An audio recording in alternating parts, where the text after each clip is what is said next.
Welcome, ladies and gentlemen, to Blastropodcast presents Muffed Movies, Back to the Future, Part 2. Star Wars. Wait, Back to the Future, Part 2. It is a time of peril for Doc Brown, who has just invented a time machine in the form of a DeLorean car. His experiment on his dog has proven successful, and young Marty McFly accompanies him. Just kidding, Marty McFly died in a lab accident and has been replaced by a Terminator cyborg from the future that looks exactly like Marty McFly. Doc doesn't know, and will the robot tell him? Maybe. Will they travel through time again? Let's find out in Muffed Movies, Back to the Future, Part 2. Whoosh, wow, wow, wow, wow, wow, ripple edit. Back to the Twin Pines Mall parking lot. It is now 1:18 at night? 1:25, maybe. I don't know. $1.26. Yeah, Doc and Marty rush over to the DeLorean time machine, which is like smoking with steam because for some reason time travel's real cold. And they open the door to reveal Einstein, the time-traveling dog. Hey, everybody. Einstein. Ah, there you go. Look, his clock is exactly 1 minute behind mine. They look at the leash clock that's attached to Einstein, the dog. You're goddamn right. And if you try that shit with me again, Doc Brown, I swear to God, it'll be your last day on Earth. The dog. I love that this is the first voice after we had the conversation. About which voice is gonna rip your vocal box. Cords up. I'm overdoing it with my voices, and that's what I do. I can't help myself. Einstein runs away from the car and into the van, to the safety of the van. Oh well, I need a new guinea pig. No, I mean, one test seems sufficient. The car's only a little bit banged up. For some reason, when Einstein crashed it into you, Marty, it seemed to wrap around your almost metallic frame. But it's completely in working order. I've done a once-over. I've checked that little digital thing that mechanics plug into underneath the dashboard, and even though the car has a gigantic phallic dent in the front of it. I'll just buff it out. Oh, yeah. Doc, using his Toontown lips, puffs on the tailpipe, and the front of the DeLorean re-inflates into its perfect DeLorean form. That's a good thing. We didn't want the listeners imagining that there was anything wrong with this car.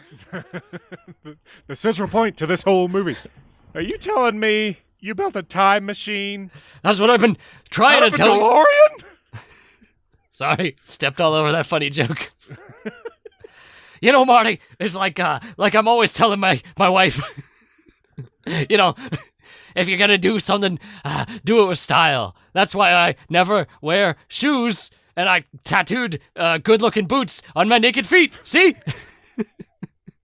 He shoves it in Marty's face, as is the through line of this movie. Oh, geez, things are always being shoved in my face. This message is brought to you by Toyota. Anyway, Marty, see, to operate the thing, you just drive it at 88 miles per hour like a regular car that you're driving at 88 miles per hour. You type in what date you want to go to. Like, see, we could go to the birth of Christ. We could go to Hitler's birthday. That's 420. True story, Marty. True story. Or we could go back to 1955 to the day that your father first jerked off looking in your mother's window. Don't ask me how I know that. It's also the day I invented time travel. I was a much younger man, but I was also still an eccentric old man back then. Anyway, I'm not going to do that. I'm going to type in 30 years in the future, Marty. Yeah, the year 2005, 2015, right? 85. Yeah. The year 2015, things will be so different. Verizon Wireless. The antenna on that remote control is going to be half as long. It's going to be amazing. 2015 is going to solve all our problems. Anyway, oh yeah, put the camera on me. and film me gloriously rolling out of this boring old time. I'll just sit down here in the exposed cockpit area. Doc, what do you have enough gas to get to the future? Oh, Marty, you're so smart. I almost forgot this car runs on plutonium. And I just... What?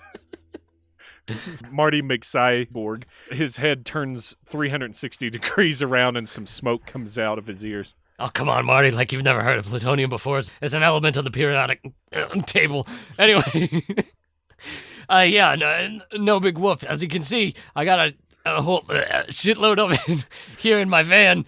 Doc Brown clumsily bumps his heavy suitcase of plutonium down the stairs of the van and out onto the parking lot. He kicks it open casually with one bare foot. Ouch! Yeah, I got a shit ton of it. Oh, better put on my condom, he says, and puts on his Darth Vader-like hazmat helmet.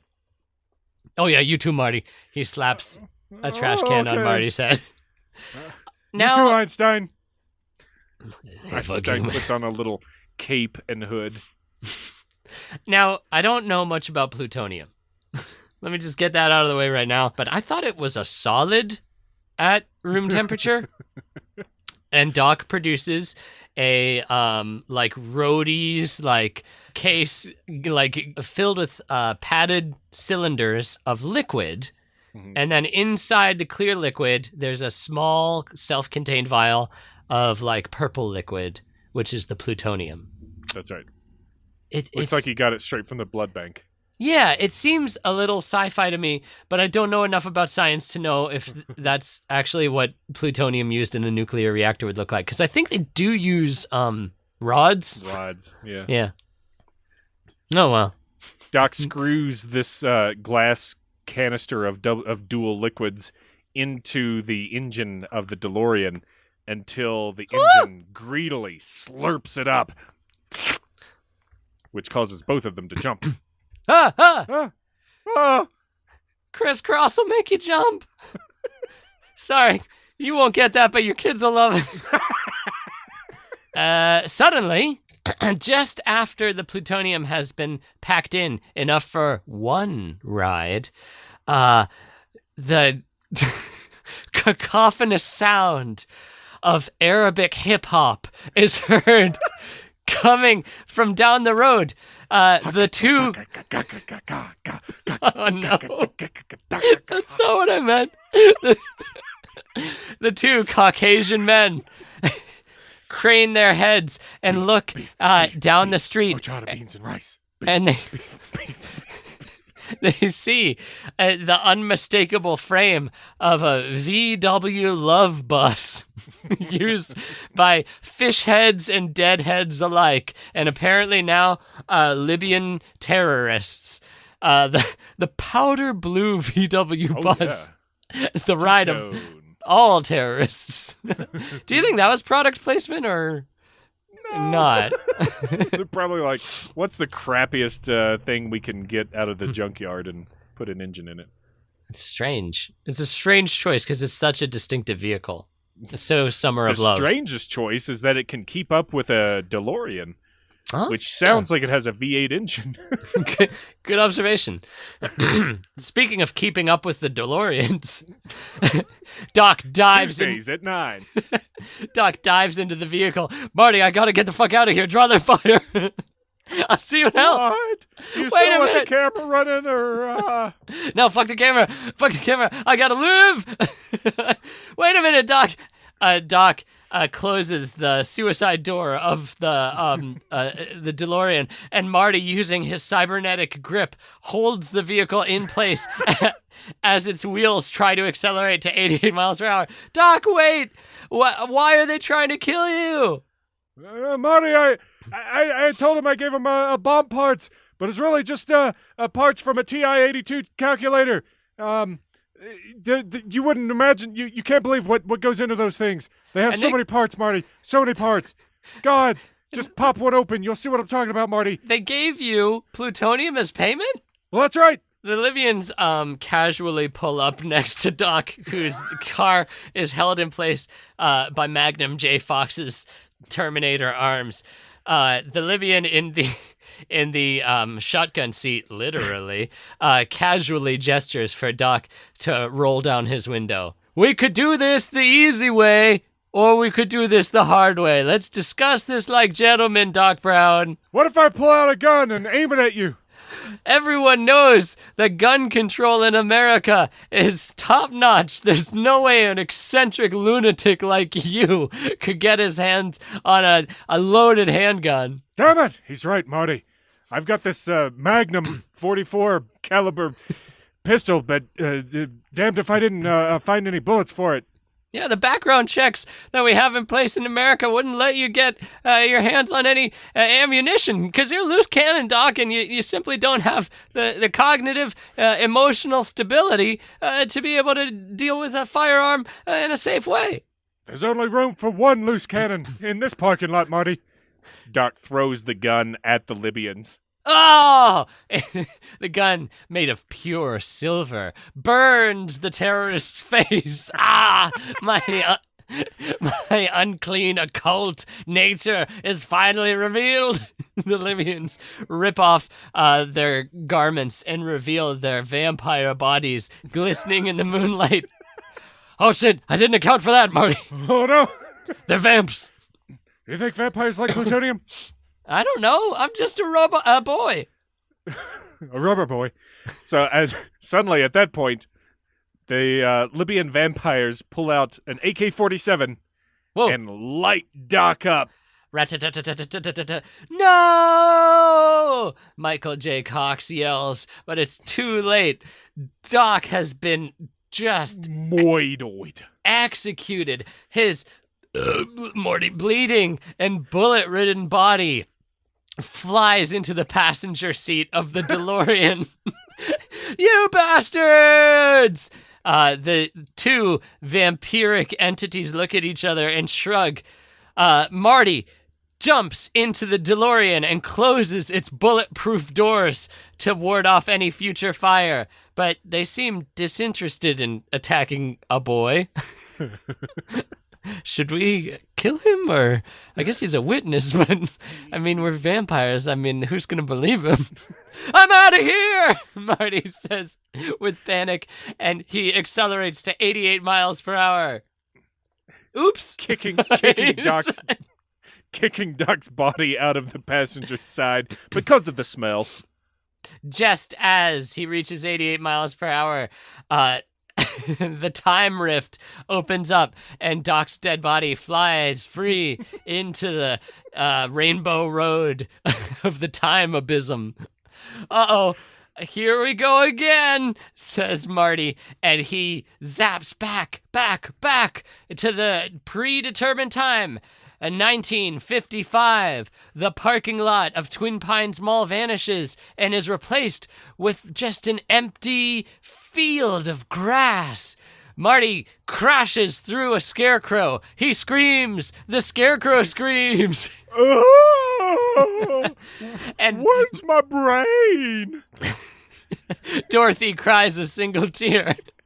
And the DeLorean finally creaks to a halt, softening. Hell no! It smashes into a barn at like top speed. It just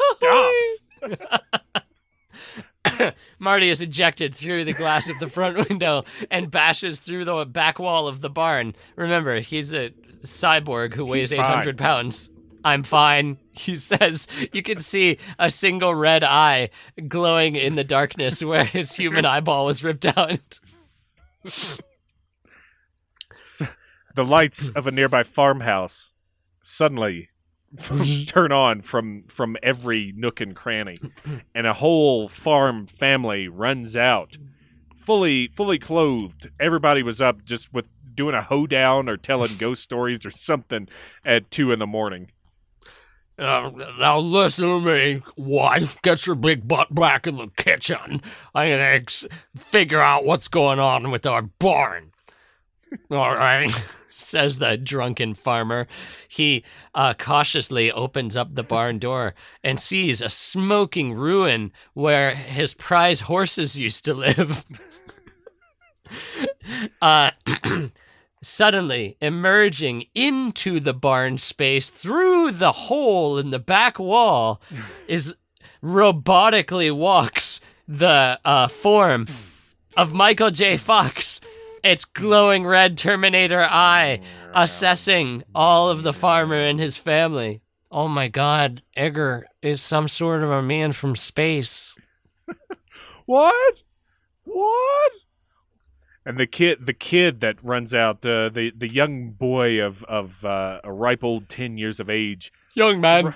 thrusts a comic book, which he carries as a security blanket everywhere he goes, especially out to the barn in times of emergency, into his father's face. What have I told you about reading? Oh?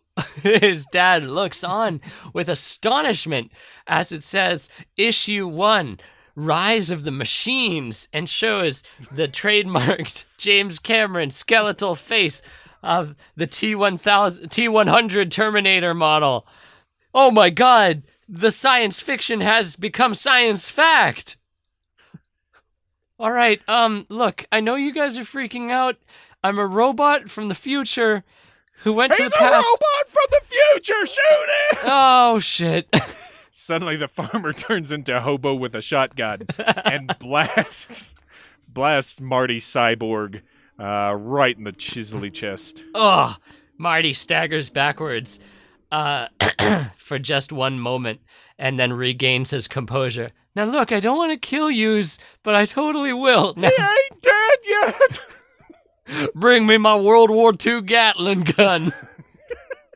World War II. The South will rise again, Pa, says like an Illinois farmer's daughter. Get. Ting, ting, ting, ting, ting, ting, ting, The ting, farmer ting. cranks on the Gatling guns. Crank.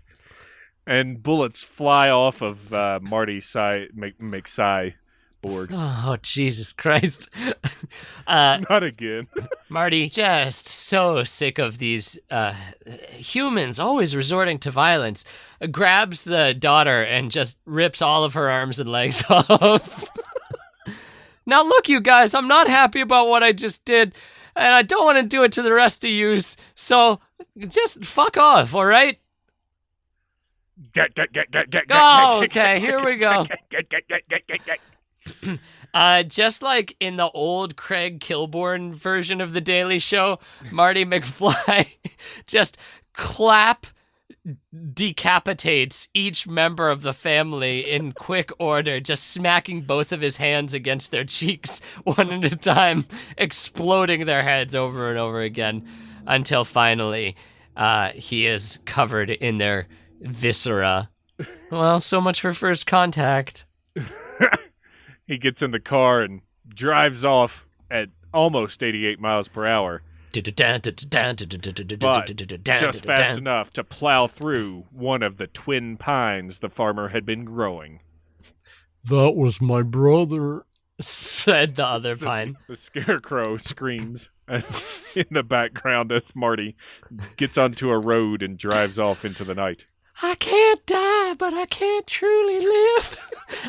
I will be revenged on you, Marty McFly. Smash cut to Hill Valley Town Square, early in the morning. The blood... in the morning. Ah, nice. To my feet. Sublime plays an acoustic set on the 1950s street corner as a doo-wop group this time. They're Sublime's parents, I guess. Yeah. Yeah, it's the day has just started for most of the community, and Marty parks the DeLorean behind a big truck filled with shit. No one will look for it here. He steps out and rubs his one human eye and looks agog at all the familiar sights on the street. It's like he's come home, but everything is old-timey, like BioShock has happened. Remember that game? Pretty good. Suddenly, bong, bong. He looks up, and he sees even the old clock tower is working. It's in fine working order, chiming its belly bells and clocking its clocky hands. Everything is like in those old cartoons. It's like bouncing and very clean, and people real are Cuphead. whistling. Yeah. Everyone's mentioning that the Charleston, a newsie stands on top of a metal trash can and says, "Extra, extra, it's 1955, conformed 1955. In case there was any doubts, just to let you know. Oh, hachi machi, says Marty and clutches his head. He staggers into the diner. Smash cut to the diner. If only he could have some of that classic 1980s Tab Cola, he could finally clear his mind and get his bearings. Hey, kid, what the hell are you wearing? That alien from Star Wars, Daxter Jexter. Looks like, you remember that from Wasn't that Simon Pegg? from Attack of the Clones? Yeah. No, I'm thinking prequels. Oh, There's the guy in the diner. He's like, Yeah, pretty- Ewan McGregor. yeah, it's horrible. It's like Ewan McGregor, Star Wars land, walks into a fucking 1950s diner, and there's an alien wearing like a paper hat Yeah. and like a what'll you have, hun? Like robot waitress. It's so awful. Anyway, Daxter Jexter, that alien is there. Hey, what's the matter with you, kid? You just jumped ship? I don't understand what you're talking about. Yeah, what's with the life preserver, kid? Oh, my We don't puffer, wear that in the 50s. my puffer jacket. Or do you like me puffer? Marty softly strokes his downy jacket for a few minutes. Oh, yeah. Yeah, I'm on shore leave and looking for, I don't know, Doc Brown? You ever hear of, Doc What do you Brown? want, kid? This is a diner, not a question-answering place. Oh, yeah, sorry. I thought you were an NPC and I could just ask you anything. I'll just have... what's the matter, kid? You I'll jumped ship? Oh, shit. In true NPC fashion, he just starts repeating lines. We've got a lot of rebuilding to do, says a guy to the wall. I used to jump ship like you till I took an arrow to the knee. Yeah, okay, I'll just have what I usually drink. Give me a tab. Tab? If you want a tab, you're gonna have to order something, kid. Oh, I forgot. How quaint. I'll just have a Pepsi free. Pepsi free? If you want a Pepsi free, you're gonna have to pay for it, kid. Oh, I'll just have some kombucha. What did you say so? Coming right up. Those kombucha mushroom people. Sing System of a Down. Kombucha. Anyway, Marty McFly swigs his disgusting bacteria drink and looks over when he hears a very familiar sound. 'Tis the tap, tap, tapping, the rap, rap, rapping upon his father's cranium. He looks over and he sees a 17-year-old version of George McFly getting bullied by a 19-year-old version of Biff Buchanan. Of teenage bully Biff Tannen. McFly! Hello, McFly! Hello!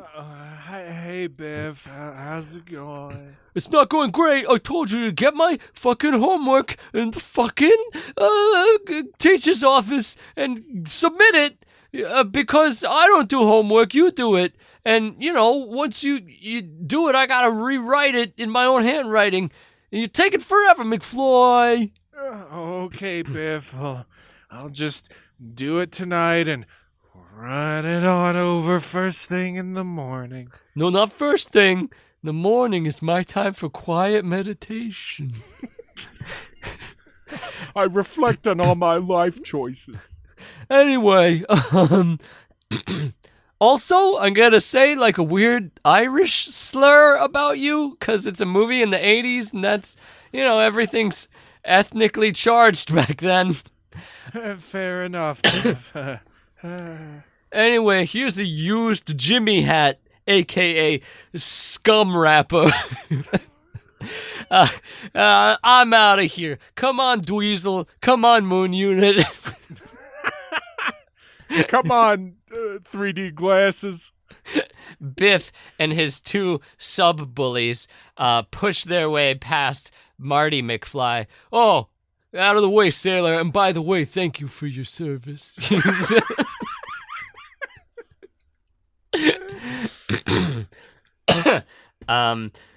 Yeah!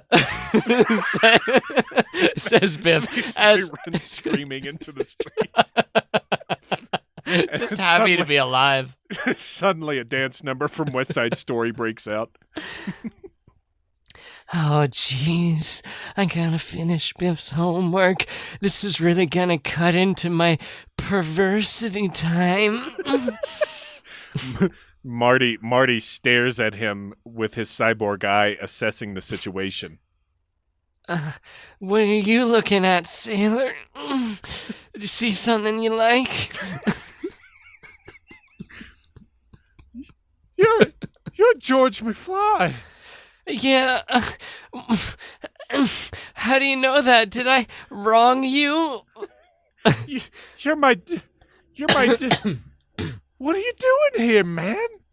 I was just trying to enjoy a phosphate, but Daxter Jexter here is punishing me by withholding that creamy drink until I really beg for it. Goldie Wilson walks up. What's that? Busboy Goldie Wilson? That's me. I'm Goldie Wilson. Why don't you stand up for yourself?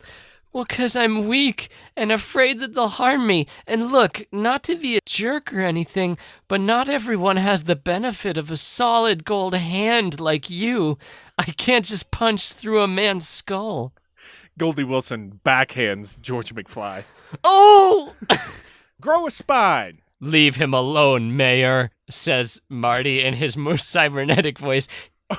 He grabs Goldie by his pure gold hand, and gold, being a softer metal than steel, he crushes it into a paste-like form. Oh! Ah! That gives me an idea, though. Goldie Wilson, the mayor. I like the sound of that. Yeah, right. Everyone knows that you're a hopeless romantic, Goldie Wilson. You're gonna be married with 18 kids before your 20th birthday. See how that goes for your political career. Me, Daxter Jexter, small business entrepreneur, I never settled down. My career is my life, and I'm happy. There he goes again. Give him like a half an hour. He'll snap out of it. Get out of my way! Dexter pushes past them into the kitchen. So anyway, George... Oh? Marty sees that George McFly has disappeared, leaving only a cloud of cowardice in his wake. Marty's whole reason for coming into the diner was to use the phone, so he runs back to the phone and rips a page of the bees out of the phone book and runs out after George. Marty McFly, being a T-100 model, is slow, but not as slow as a human. So he manages to outpace George McFly. He catches up to him just as George is scaling his favorite tree, or as George likes to call it, the tree spot.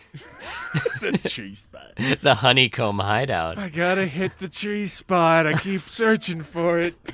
One day... The tree spot is a myth, says Totoro, spirit of the forest. Before Marty can apprehend George, George has scrambled up the tree like a monkey chasing a coconut. He's got his binoculars out. Marty's gaze follows George's his sights, and he sees a comely young woman in nothing but her brassiere. Oh my, things are getting a little risque. Oh yeah, Oh, yeah, this makes it all worth it. Oh, Georgie boy's in heaven. Oh. This must be that tree spot they've been talking about.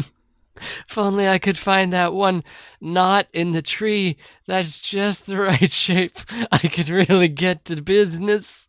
Oh no! Lubricated by his pubescent sweat, George's hands betray him, and he slides and falls from the tree, crashing, clamoring, scarecrow-like, into the street. Studebaker is about to run, squar into George McFly, ending his perversion for all time. Father. Marty McFly yells and runs over to push George out of the way of the oncoming Studebaker. Oof! With metal hands, Marty just smashes George out of the way like a speeding bull, fracturing George's pelvis. The Studebaker collides with Marty McFly's head, denting a perfect indentation of his metallic head into its grill and hitting it just so that he hits the sleep mode button on the Killbot's skull. Oh no. Geez, kids are always running in front of my fucking car over here. And he screams out, the guy driving the car screams out, another one of these damn kids jumped in front of my car. I would like to know the backstory of all these kids that jump in front of his car. Yeah, well, his car, the front of it is covered in bright red balloons. That's what we don't hear, is Lorraine's father moonlights as a murderous clown spider. But that's for another Muffed Movies. Is it? Yeah! Ow! Sega! Smash cut to the interior of Lorraine's familial home.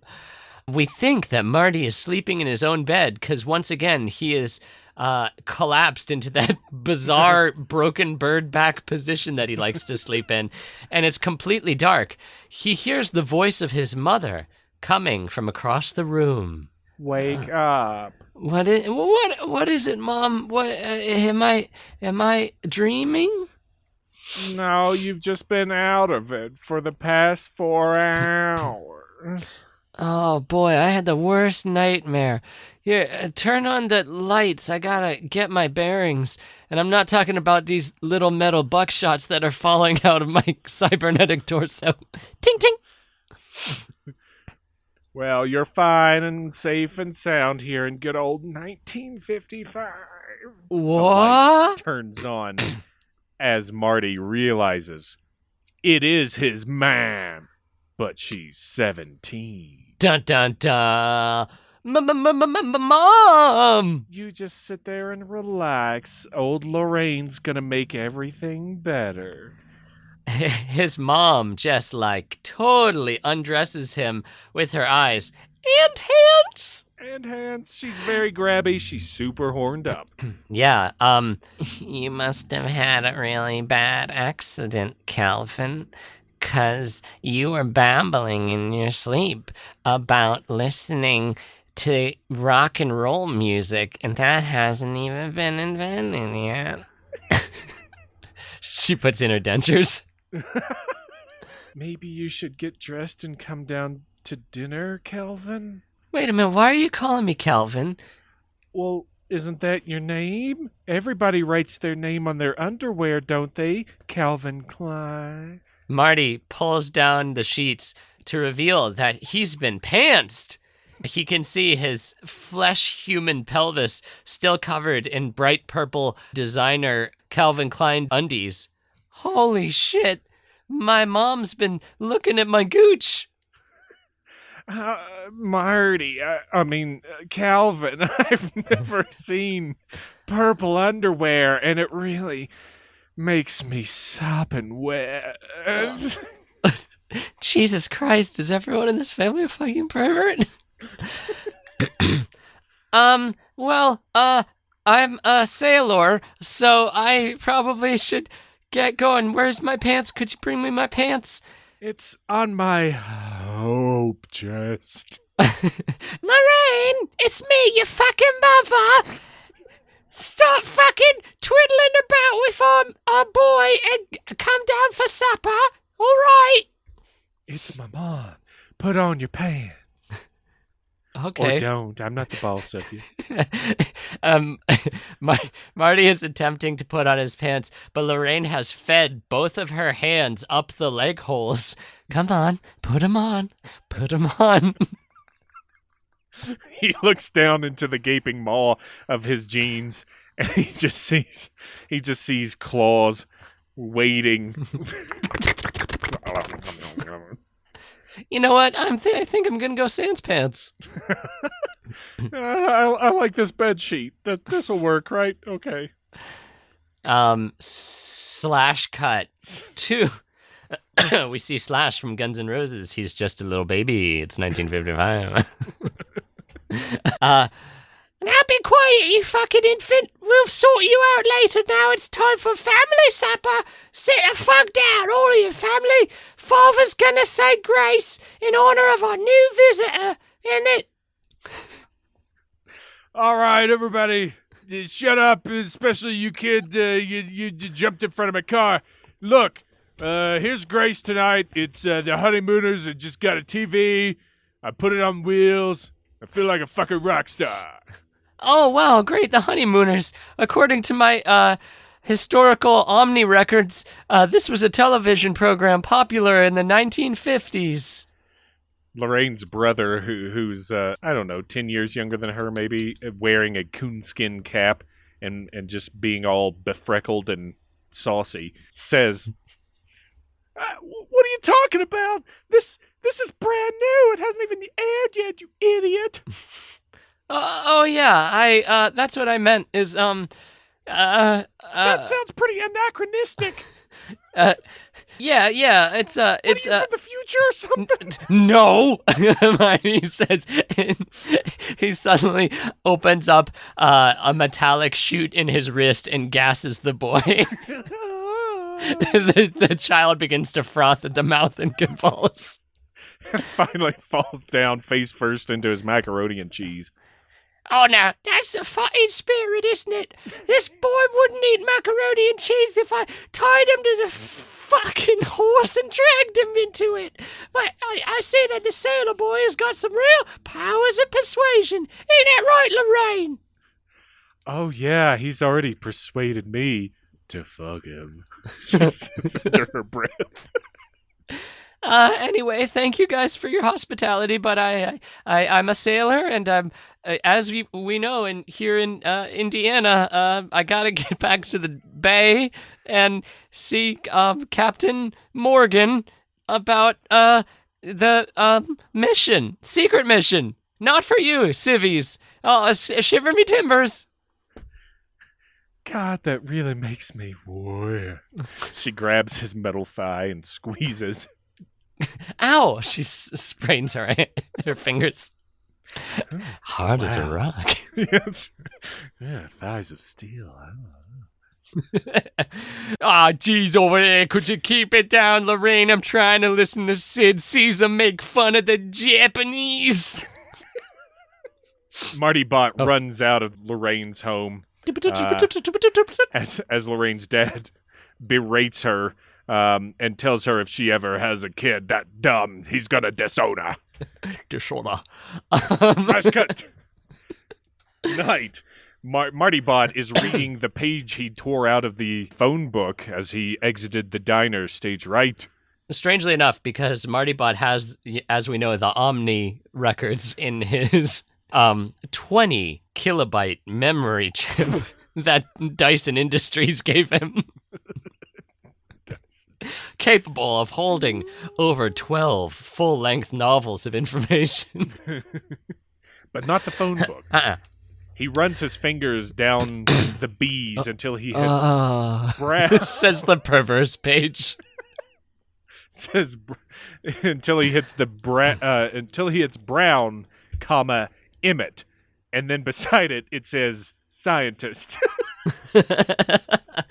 Yep, looks like this is the place, he says. He looks up from his page, and he is standing in front of the Brown family mansion. Oh, it is such an opulent and beautiful estate, and we, as an audience and as a nation, realize how much Doc Emmett Brown sacrificed monetarily and hereditarily in order to fund his cockamamie inventions. Marty knocks on the door. We see the little speakeasy slit in the door slide open, and Doc Brown's unmistakably paranoid peepers look through. Yeah? What do you want? What's the password?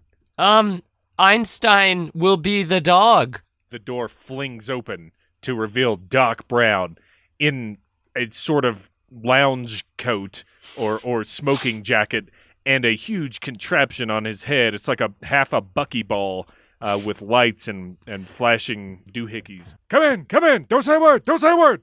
Oh, okay. Doc removes a electrode cap from his dog, licks the suction cup on it, and seductively sticks it on Marty McFly's forehead. Yeah, you like that? Don't say a word!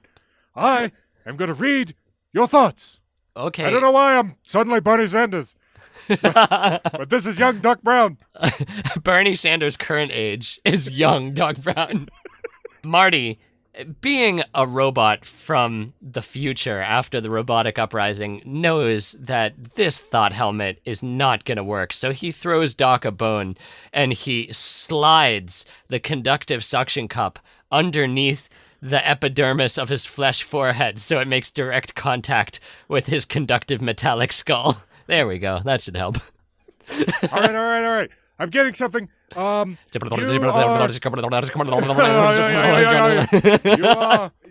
want free healthcare for everybody. Sure. No. Wait. Don't say a word. Okay. You want to cancel student loan debt for the country. I guess, yeah. No. Don't say another word. You are interested in taxing the top 1% of the top 1%. No. No, I'm afraid that's not accurate. I'm interested in waxing, like the old term for killing, the top 1% of humanity. That's kind of, no, I'm your assistant from the future. Is that more believable or less believable? Do you know what this means? What? It means that this damn thing doesn't work. Doc Sanders takes the buckyball helmet off and kicks it across the room, going through a pair of uprights and scoring him 3 points. All right, well, not a total loss. Look, Doc. Why can't I do anything right? I appeal to everybody, the working class, the poor, people of color. Doc, it's just everyone's afraid of you because if you're just a little left of center to the really skewed American point of view, you might as well be Satan incarnate. I'm center in most European countries. I don't understand it. Anyway, what do you want? Yeah, so I'm from the future, you invent a time machine, and I gotta get back to the future, because something happens with you that I'm not allowed to talk about that I'd like to prevent. Also, in addition to that, I have to return to a certain set of coordinates, because my mission is done, and I need to return to my future. I'm a robot. Can I tell you this? Is this going to alter the past? Look, I'm called a Terminator. That's all right. I was sent back into the past to take over the body of Marty McFly in order to kill a prominent scientist who apparently gets his hands on a lot of plutonium. I just need to find his identity, and then I can murder him and return to the future. Pop quiz then, hotshot. Yeah. Who's president in 1985? Where you from? Is it Senator Bernie Sanders? No, although he is in politics at that time. It's Ronald Reagan. Yeah, sorry. Actor? Yeah, the actor. Don't worry, it gets worse. How does it possibly get worse? Who else is in there? Who's in his cabinet? Huh? Is it I don't know. Joan Rivers? Who's going to be acting vice president? Because I assume he's going to get his vice president killed. Is it Jerry Lewis? Are we all gonna laugh whenever we turn the TV on? All right, Doc, settle down. But I'll tell you, a couple notable celebrities do become prominent politicians. One of them, the Terminator himself, Arnold Schwarzenegger. You're not gonna know about the Terminator, but you actually are gonna know more than you wished. I don't understand anything you're saying. I don't believe you. I don't think you're from the future. Here. I think you're dumb. Goodbye. Does this prove it? Marty McFly pulls out a pristine TI-81 calculator. He types a number in, flips it upside down, and it appears to read boobless. Anybody could do that. I don't believe you. This doesn't You don't prove have anything. calculators in the 50s, you piece of shit. You have slide rules. This Fine. is like some kind of fancy abacus that you put in your pocket. Fine. You need more proof? Check this out. Marty pulls open his puffer vest and peels down his beautiful 17-year-old's chest, revealing the cybernetic ribs of a Terminator. He opens up a compartment and a sparking, flickering flux capacitor is revealed to Doc's wondering eyes. I would say that that just looks like any replacement for a chest from a kid that gets hit by a car while he's peeping on a girl, but that's something I actually had a vision about. Yeah, when I was know. on my toilet. You were on the toilet and you clenched and you pressed real hard and passed out for a little Busted bit. an O-ring. You know, it happens as a man gets older. It's perfectly fine. In the future, we've got this thing called the squatty potty. Anyway, you invented the flux capacitor, and it is with flux capacitor technology that the machines like me were able to do what we need to do, he says, thinking back to all the faces of the humans he killed during the robotic uprising. Great Scott! I believe you totally. I trust you implicitly now.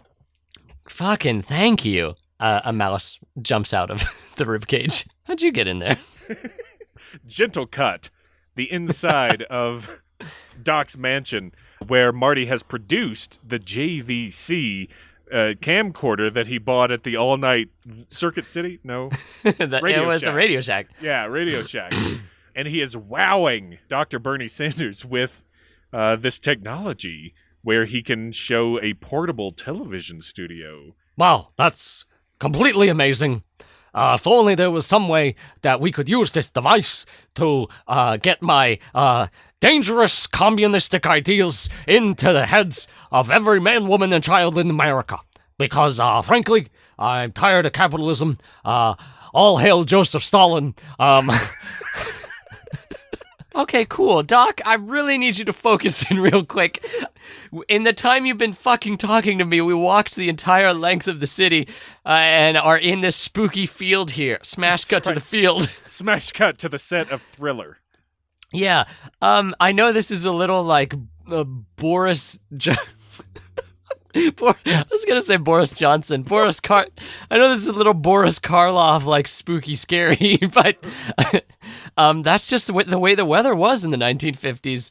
Look, Michael J. Robot pulls a tarpaulin off of the really battle-damaged DeLorean. It's splattered with horse blood on the outside, as well as frozen greyhound dog bodies on the exterior of the car. Inside, the scarecrow brain. yeah, of course, the scarecrow's poor hay innards and real human brain, which the sick farmer family put in there. And inside, Doc witnesses quickly browning spatters of future hymns' blood pooling in the seat cushions of the DeLorean. Wow, this is a real fixer-upper, Morty. I'm not gonna clean this. I think we can hire somebody from a union to come in here and clean the upholstery on this car. Smash cut. Sorry I took you to that field, Doc. Let's talk about video footage again. Look, as you can see on this tape, on this machine that I just taught you about, here is you in the future, and I'm recording you, and you're putting plutonium into the vehicle, and it's going into the past with your dog Einstein in it. Plutonium. I get it. because with the horrors of capitalism, I'm sure that plutonium is available in any corner drugstore, because they don't care about safety precautions and measures to keep the public safe. That's true. They don't care about the public, but plutonium is valuable, so it's still sequestered away in labs and government facilities. Well, we're going to get plutonium here in 1955 when we have safety measures in place already. I don't know. You know, lightning is a great source of power. In the future, we actually have weird lightning effects that just, like, comb over fields of skulls. I don't know why, but, you know, the hunter-killer machines are content with it. Look, and it's a paltry amount of energy we have to generate. It's just 1.21 gigawatts. 1.21 gigawatts! Gigawatt? Gigawatt? What? All right, look. Even if we had an offshore wind farm, solar energy, renewables, it would be very hard to generate 1.21 gigawatts just on any given day for any given object. Jeez, you guys are really like cavemen. What? Nothing. As I said, lightning. Lightning, you idiot. It's a great source of energy. Oh, yeah. Lightning. Wonderful source of energy. Can provide 1.21 gigawatts. Reliably. Plan. Every time, every bolt of lightning reliably provides the exact same electrical load. So we don't need to worry about any sort of variations or Nothing overpower. like that, no. It's always... Only problem is lightning bolts are as unpredictable as the stock market, which we should crash. Hey, wait a minute. There's one lightning bolt that we know for sure is gonna be on time.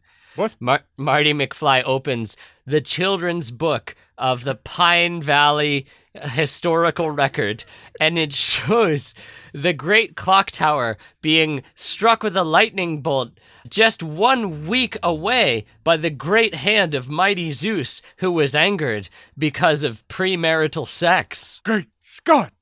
This is it, Marty! Oh, this yeah? will get you back to the time after this, where you came from. That's great. You really had me going, Doc. I thought that you were going to have the titular line, but it looks like I am. What? Tits? Did somebody say tits? Oh, boy. I thought my Doc Brown family was takes rude. the TI-80 calculator and turns it upside down. Stimulating! Smash cut to school. We see Doc wearing his incognito costume, which is a Hawaiian shirt and a Havana hat. And he's walking with Marty, who's dressed up like a 1950s prepster. Yeah. And they also climb over bikes in the school front yard instead of walking around them. Do they climb over They them? literally climb over bikes. That's cool. I think it's a bit, but It's a little Hunter S. Thompson-y. Who fucking parked these bikes here? Anyway, Marty, it's me, Doc. Look, as far as you explained it, when your mother's father, your grandfather, your grandfather hit you with his car, the introduction of your father and your mother never happened. And that's going to mean that you will never be born. I'm shifting back into Bernie Sanders, a much more comfortable dialect. Here, look at this photograph, this Polaroid, whatever it is that you said it was. As you whenever can see, I do, it makes me laugh. as you can see, your baby brother, is disappearing due to the inequity created by a temporal rift from your mother getting the hots for you and not for your father. So you gotta fix the romance. So I'm trying to set you to business. You gotta get to work. You gotta fix it within 1 week's time. We gotta beat the lightning, so to speak. This is heavy. No, you're heavy. You're 800 fucking pounds, my machine man.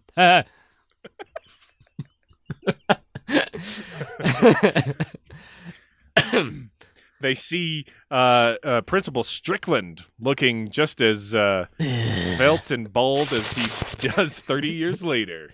Just salamandering over the floor of the hallway. One side. Who's tardy? Who's tardy for Strickland? Papa want some tardies. Come on. Oh, Marty, I don't have a visitor pass, and as you know, it's illegal for a man of my age to be seen in a co-ed institution. Well, it isn't, but yeah, it should be. Anyway, I gotta go before Strickland IDs me, and we have to have a fight to the death. Now, show me where your father is. I couldn't possibly pick him out in this crowd of children. Bzzz, Marty scans through the walls. He's in that room, 3 doors down. You're not gonna get it, but your kids will love it. They sing the one-hit wonder as they walk into what ends up being another hall where George McFly is getting the crap kicked out of him because he has a kick the crap out of me sign plastered on his back. Hoof, hef, hef. Oh, jeez, I deserve it. I put this sign on my own back just to feel something. Jesus, Marty. Are you sure you want to go through with this? He's not my target. Technically, I need to make sure that everything is set up appropriately in 1985 so I can complete my mission. All right, fair enough. Don't worry. I have a way of getting humans together. A ritual mating ritual known as a dance. I've heard of those. Yeah. So just tell your mother to go to this mating ritual with your father, who's a complete loser. I don't know what anybody was even him, but the future's not for me to tell. It's for you. So just go ahead. Do your thing. I'm just going to hang out by the girls' restroom. I mean, I'm going to hang out in the football field. Emmett Brown! Oh, shit. All right. I've been ID'd. I'm out of here. Marty, good luck. Pew! Pew! He pulls out a portal gun and steps through a portal. I wish he had a portal gun. What's that? I said I wish they gave Doc a portal gun in the Back to the Future movies. They just didn't have the technology. Yeah. Marty robots his way over to where the crowd was gathered around George McFly getting his ash beat. But he looks behind and all he can see is a pair of pants, George's pants, stripped off of him to humiliate him. And George is nowhere to be seen. Marty scans the hallway and he traces George's pheromones leading into the cafeteria. Smash cut. Cafeteria. Marty sits down with George, who is poring over notes and pages of scribbled text and books. Hey, Marty says, and sits down on the bench across from George, just like totally breaking it in half, and the two halves create a V shape next to Marty. The children sitting on the sides of the bench, they scream, and they slide into Marty's body. Beat it. Oh, you again. What do you want? Look, Marty. Wait, I'm Marty. For real. George, you don't know me, but I'm your buddy, see? And, I have it on good authority that Lorraine Newman. No. E.E. Cummings. Musical guest. Soundgarden. I have it on good authority that Lorraine is really into you and she wants you to ask her to the dance. And that's all it takes. Apparently, I have no idea about what a low-status character you are and how she would not want your dick near her if it were the last dick on Earth. Well, you're right. I mean, all I've got is my sci-fi writing here, and besides, What? Give me that! Marty No! says, and he grabs all the notes. He scans them immediately into his memory to see if there's any possibility that the humans could predict the rise of the machines. Oh, okay, we're safe. This is just a bunch of bullshit. Give me my stuff back. Here, fine, take it. Besides, I think that she's going with somebody else. Whom? I'll kill him, Marty says. Biff. What? Marty McFly locates Biff Tannen, who is sitting on Lorraine's lap. What? And he is just like physically just molesting her. Like really, it's a movie from the 80s. They were different times, but like still for the 80s, what he's doing is unacceptable to everybody. He's just like chewing on her neck and like just like pawing at her. Yeah, just like he's got her hand around to regions unknown to God. He's got his dick out and his fucking her bottle of milk. Just like it's awful. Hey, y'all. Hey, Dweezil and Moon Unit, my two goons. I think Lorraine over here is in love with me. She can't get enough. Get off me. I'm about to get off. You're gross, Biff. I wouldn't date you if you were the last man on Earth.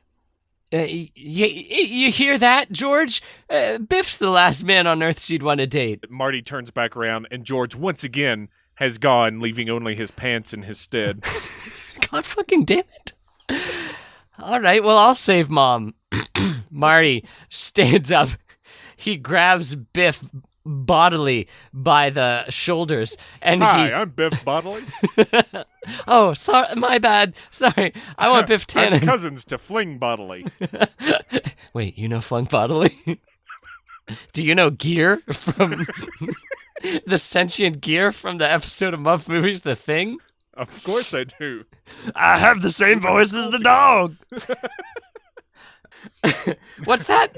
Lorraine looks up at the wall and she sees the sentient gear, which has been mounted on the wall of the historic building since 1902. Hey, Biff Tannen, you get your paws off her. You come and tangle with a real man. Who's a gear? Oh, I don't want no trouble, Gear. Just mind your own business. Hey, how about you make like a tree and get the fuck out of here before I beat your fucking ass, boy. Oh, jeez. Biff scrambles away. Dweezil, come on, Moonbeam. We're out of here. His friends, slowly mutating into rats, scramble out with him. Yeah, Like we'll in be Dracula? back. Yeah, like a terrorist Libyan Dracula. Just normal shit. Yeah. Oh. Just a Tuesday. Oh, my stars and garters. I think my lady boner has shifted from Marty to that sentient talking gear.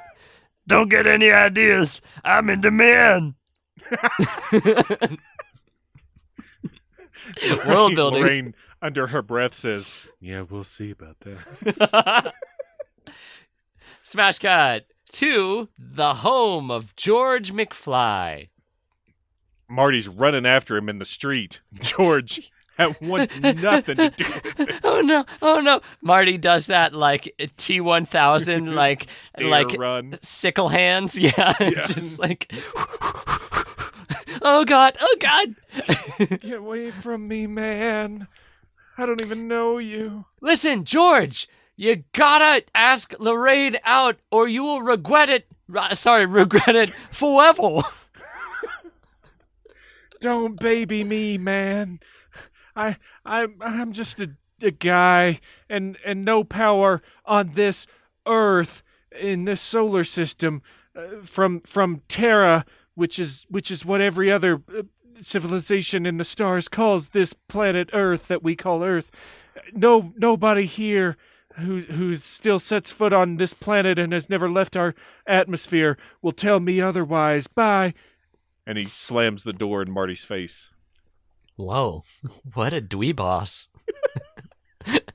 All right. Well, if you're gonna listen to No One from Earth, then it looks like we're gonna have to get a little extraterrestrial. Ba ba ba ba ba ba ba ba ba ba do do do do do do do. Supernatural cut. Ooh. 2. George's bedroom later that evening. We see George has passed out, totally exhausted from pre-cutting his own underwear so that when he's wedgied, it'll just tear free and he won't have to get that rectum reattachment surgery. There's a pile of underwear that stretches to the ceiling. George hears a tap on the window. Tap, tap, tap. Tap, tap, tap. What, man? Tap, tap, tap, tap, tap. I'm asleep in a really awkward position like a bird with a broken neck. What do you want? What is this? Open the window, says a voice from outside. I'm compelled to get out of my bed and open the window, I guess. Yes, open your window, George. George gets out of bed, shuffles over, and opens the window finally. Poof! In flies a vampire bat, which transforms into Geralt of Rivia, the supernatural witcher from the Polish book series and popular video games. And now Netflix series. Yeah. Fuck. Who are you, man? Who is this come dressed in leather through my window, obviously to punish me? The Witcher slaps George McFly across the face with the flat end of his silver blade. Joy! Shut up. I got something for you.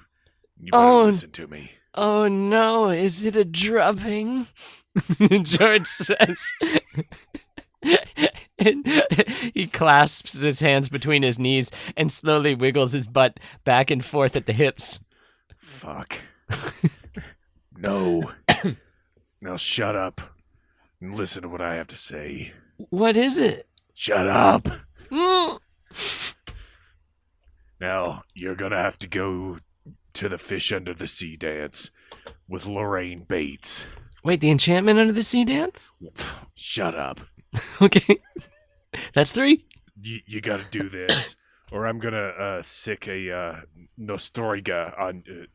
What is it? Stroiga? Striga? Striga. You mean a striga? I'm gonna release a Striga in your house, and Oh, then I'm not gonna protect you from it. Oh no! I know about that because I'm a nerd. What's the striga gonna do to me? Is she gonna chew on me? Shut up. Geralt of Rivia grabs George by the throat and throttles him, but in a way that George doesn't like. Okay. I'll ask her to dance. George looks over Geralt's shoulder and sees a book, a fantasy novel, with someone who looks like Geralt of Rivia on the cover, and suddenly it all becomes clear to him. Geralt is not of this world. He should listen. Mein Gott im Himmel, says the German next door, as he views all of this through his peeping Tom binoculars. Eine Leatherman. Tannhauser. Geralt shakes the change out of George's pants and orifices. My coins! With that, he throws George back into his bed, turns around, and leaps out of the window. Woo! Geralt's horse, Roach, standing atop the roof, gives him a hand up, and they ride off into the night Santa Claus style. Fuck. Smash cut! The next day, it's the diner. Diner. I love being a turtle. Says Biff's goon Dweezil, who, strangely, you'd think that would be the one that mutated into a rat. It's mutating into a humanoid turtle. Shut up, goons. I'm trying to enjoy my phosphate. Glug, glug, glug. Outside, Marty walks George up to the door and says, "All right, you got to go in there. You got to ask Lorraine to the fish dance." But I, even though I'm a writer, I don't have the words. How do I make love oaths at a woman? Maybe I should just express my love, through physical acts of service? No, man. Marty scans his Omni database to find the work Cyrano de Bergerac. Aha. Here's what you got to do. go in there, call her Roxanne, and tell her you're her man, and that you guys with big noses are hot. But my nose is just regularly proportioned. God, you're right. I got this all confused. I'm Cyrano in this. You're the guy. What's his name? It doesn't matter. D'Artagnan? Yeah, that's it. That's the one. All right, you all go for in there one. and Athos or Porthos, all right? That's all you Yes. got to do. Yes, sir! George unctuously creepwalks his way through the diner doors. As soon as he opens the doors, he is stimulate blasted with the hot music of the 1950s.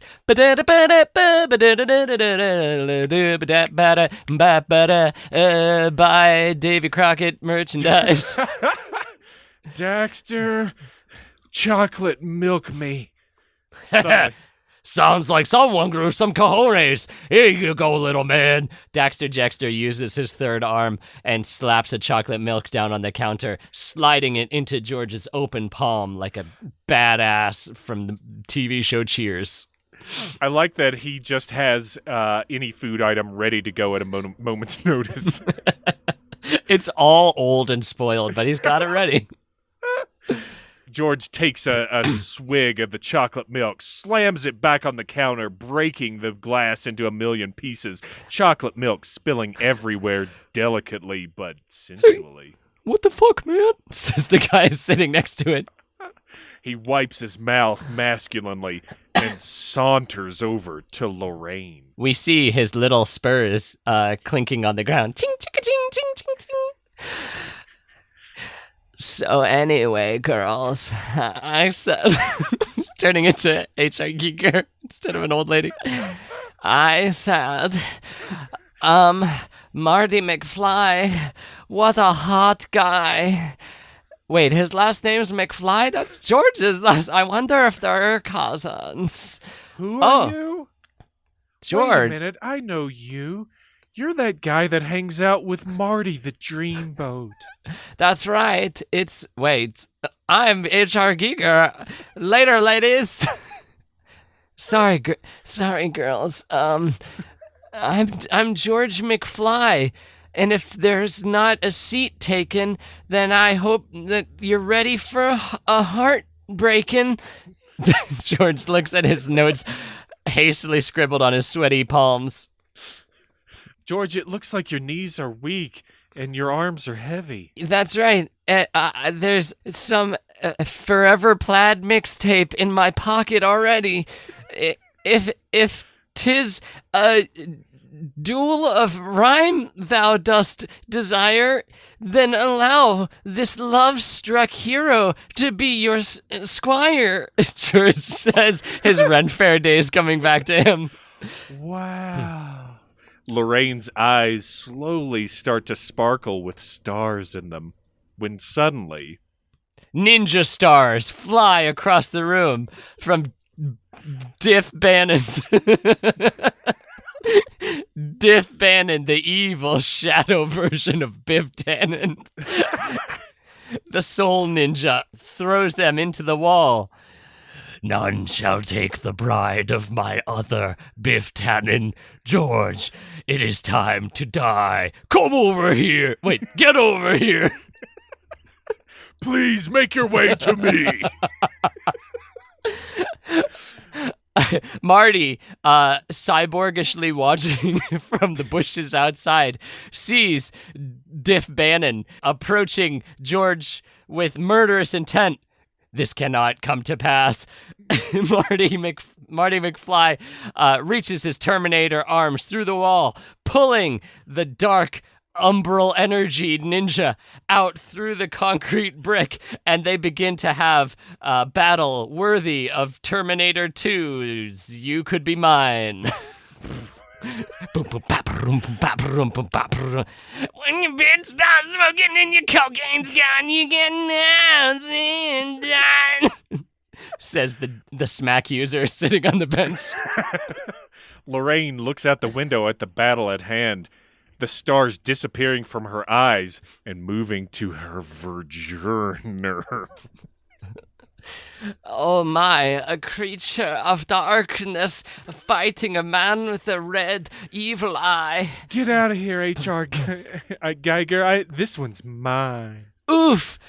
George McFly pushes H.R. Giger 3 inches in the opposite direction. Easy, I bruise like a page. Geiger sloths off. Just as Lorraine turns her attention back to Heartthrob, Marty McFly, she sees him pull the dark heart of Diff Bannon out of its shadowy chest.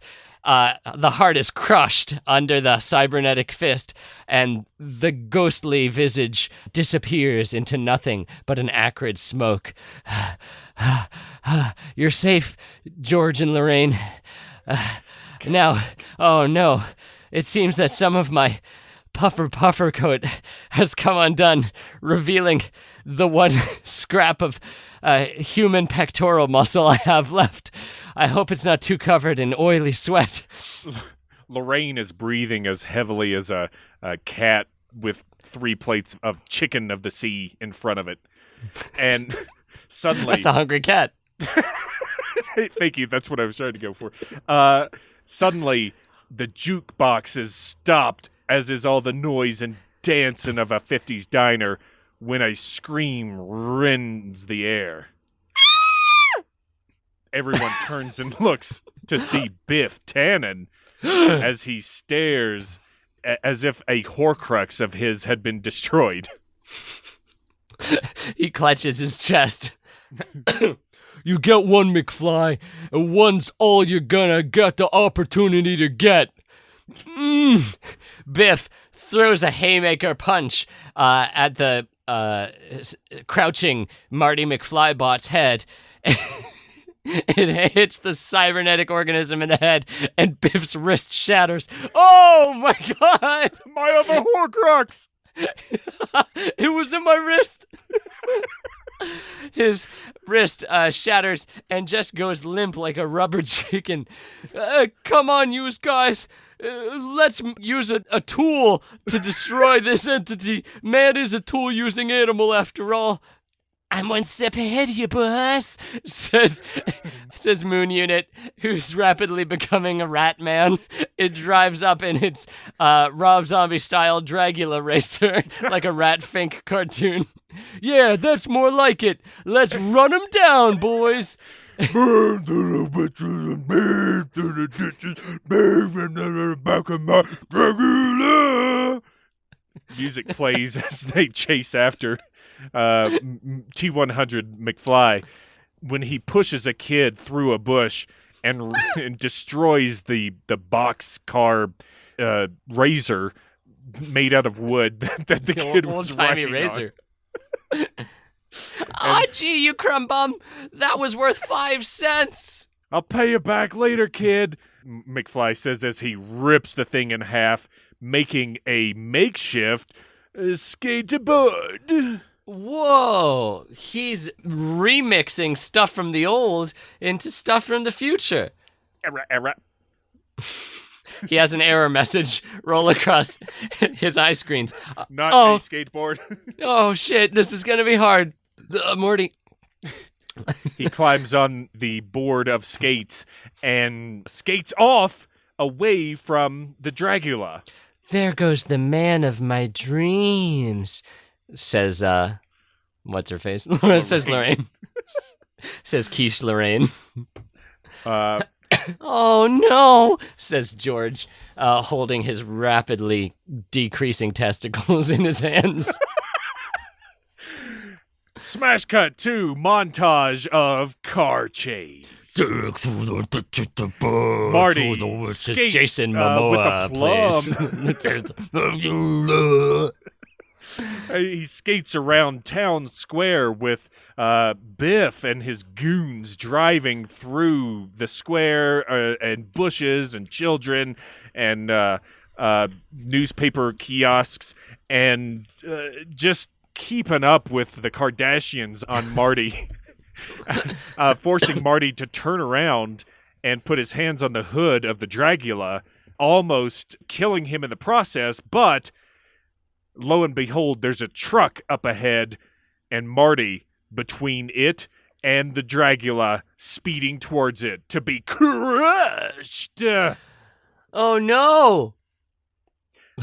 Says a man eating an ice cream cone. Moon Unit and Dweezil throw cans and bottles, which bounce harmlessly off of the T-100, when suddenly Marty gets an idea looking at the convertible top of the Studebaker Dragula. Oh, I have an idea. I parked the DeLorean behind that truck full of shit. I'll just go get the DeLorean and drive away. Marty walks behind the truck full of shit. Oh, no, you don't, says Biff, and crashes the Dragula directly into the truck of shit. Oh, object permanence. Oh, the shit flows over him in a ghastly wave, coating his face, neck, and chest. Oh, natural botanicals. Yeah. He begins to disintegrate like the Toxic Avenger. There is surely more shit that is covering that car than that truck can hold, because when you look at it, the truck itself is still full of manure, but there's so much that's covering the car and the guys.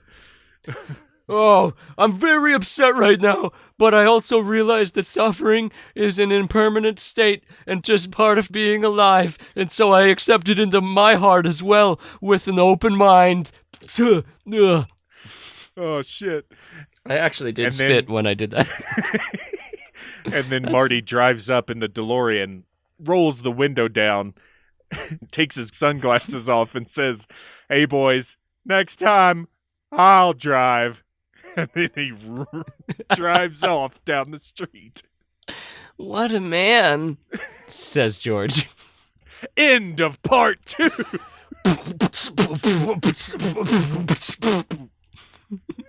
I categorically refuse to have more than one part of this episode end with that joke, which has been done like several times. That's my whole purpose in life.